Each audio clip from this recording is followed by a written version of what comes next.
जय गणेश जी।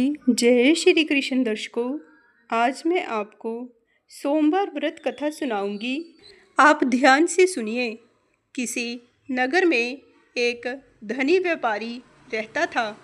दूर दूर तक उसका व्यापार फैला हुआ था।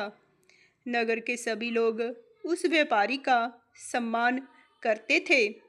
इतना सब कुछ संपन्न होने के बाद भी वह व्यापारी बहुत दुखी था, क्योंकि उसका कोई भी पुत्र नहीं था, जिस कारण अपने मृत्यु के पश्चात व्यापार के उत्तराधिकारी की चिंता उसे हमेशा ही सताती रहती थी।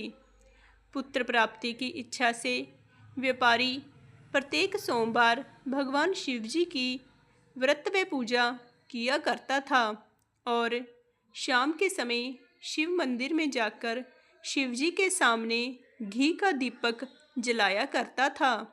उसकी भक्ति देखकर माँ पार्वती जी प्रसन्न हो गई और भगवान शिव से उस व्यापारी की मनोकामना पूर्ण करने का निवेदन किया। भगवान शिव बोले, इस संसार में सबको उसके कर्म के अनुसार ही फल की प्राप्ति होती है। जो प्राणी जैसा कर्म करते हैं उन्हें वैसा ही फल प्राप्त होता है। शिव जी के द्वारा समझाने के बावजूद माँ पार्वती नहीं मानी और उस व्यापारी की मनोकामना की पूर्ति के लिए भगवान भोलेनाथ से बार बार अनुरोध करने लगी। अंततः माता के आग्रह को देखकर भगवान भोलेनाथ ने उस व्यापारी को पुत्र प्राप्ति का वरदान दे दिया। वरदान देने के पश्चात भोलेनाथ माँ पार्वती से बोले, आपके आग्रह पर मैंने पुत्र प्राप्ति का वरदान तो दे दिया, परंतु इसका यह पुत्र 16 वर्ष से अधिक समय तक जीवित नहीं रहेगा। उसी रात भगवान शिव उस व्यापारी के स्वप्न में आए और उसे पुत्र प्राप्ति का वरदान दिया और उसके पुत्र के 16 वर्ष तक जीवित रहने की बात भी बताई। भगवान के वरदान से व्यापारी को खुशी तो हुई, लेकिन पुत्र की अल्पायु की चिंता ने उस खुशी को नष्ट कर दिया। व्यापारी पहले की तरह सोमवार के दिन भगवान शिव जी का विधिवत व्रत करता रहा। कुछ महीनों के बाद उसके घर एक अति सुंदर बालक ने जन्म लिया और घर में खुशियां ही खुशियां भर गई।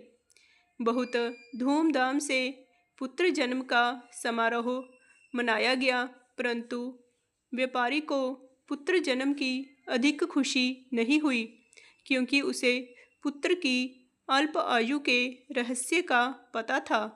जब पुत्र 12 वर्ष का हुआ तो व्यापारी ने उसे उसके मामा के साथ पढ़ने के लिए वाराणसी भेज दिया।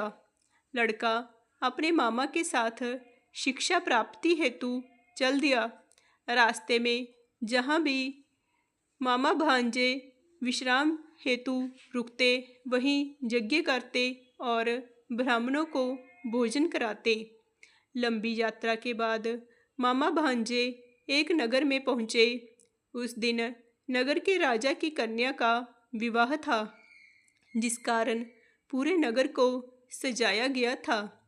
निश्चित समय पर बारात आ गई, लेकिन वर का पिता अपने बेटे के एक आंख से काने होने के कारण बहुत चिंतित था। उसे भय था कि इस बात का पता चलने पर कहीं राजा विवाह से इनकार न कर दे, इससे उसकी बदनामी भी होगी। जब वर के पिता ने व्यापारी के पुत्र को देखा तो उसके मस्तिष्क में एक विचार आया। उसने सोचा कि क्यों ना इस लड़के को दूल्हा बनाकर राजकुमारी से विवाह करा दूं। विवाह के बाद इसको धन देकर विदा कर दूंगा और राजकुमारी को अपने नगर में ले जाऊंगा। वर के पिता ने लड़के के मामा से इस संबंध में बात की। मामा ने धन मिलने के लालच में वर के पिता की बात स्वीकार कर ली। लड़के को दूल्हे का वस्त्र पहनाकर राजकुमारी से विवाह करवा दिया गया। राजा ने बहुत सारा धन देकर राजकुमारी को विदा किया। शादी के बाद लड़का जब राजकुमारी के साथ लौट रहा था तो वह सच नहीं छिपा सका और उसने राजकुमारी के ओढ़नी पर लिख दिया, राजकुमारी, तुम्हारा विवाह मेरे साथ हुआ था। मैं तो वाराणसी पढ़ने के लिए जा रहा हूँ और अब तुम्हें जिस नवयुवक की पत्नी बनना पड़ेगा वह कान्हा है।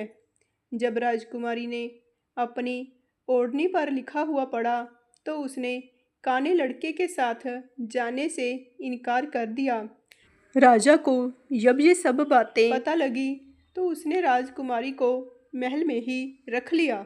उधर वह व्यापारी का लड़का अपने मामा के साथ वाराणसी पहुंच गया और गुरुकुल में पढ़ना शुरू कर दिया। जब उसकी आयु 16 वर्ष की हुई तो उसने यज्ञ किया। यज्ञ की समाप्ति पर ब्राह्मणों को भोजन कराया और खूब अन्न वस्त्र दान किए। रात को जब वह अपने शयन कक्ष में सो गया, शिवजी के वरदान के अनुसार शयन अवस्था में ही उसके प्राण पखेरु उड़ गए। सूर्य उदय पर मामा मृत भांजे को देखकर रोने पीटने लगा। आसपास के लोग भी एकत्र होकर दुख प्रकट करने लगे।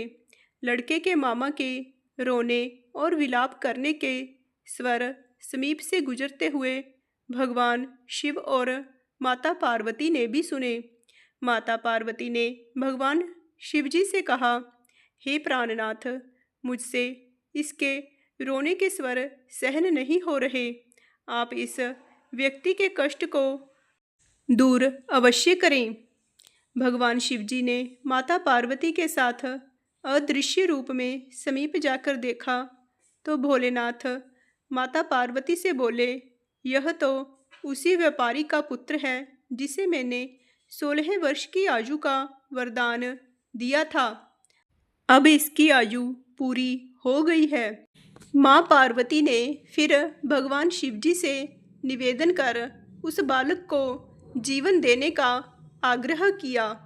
माँ पार्वती के आग्रह करने पर भगवान शिवजी ने उस लड़के को जीवित होने का वरदान दिया और कुछ ही पल में वह लड़का जीवित होकर बैठ गया। शिक्षा समाप्त करके लड़का मामा के साथ अपने नगर की ओर चल दिया।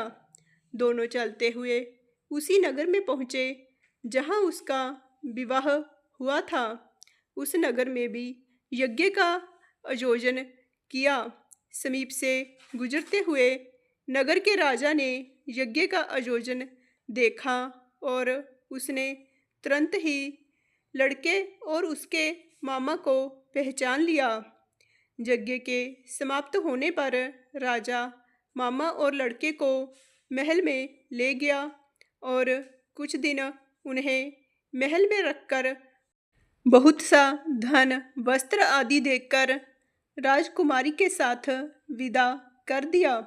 इधर भूखे प्यासे रहकर व्यापारी और उसकी पत्नी बेटे की प्रतीक्षा कर रहे थे।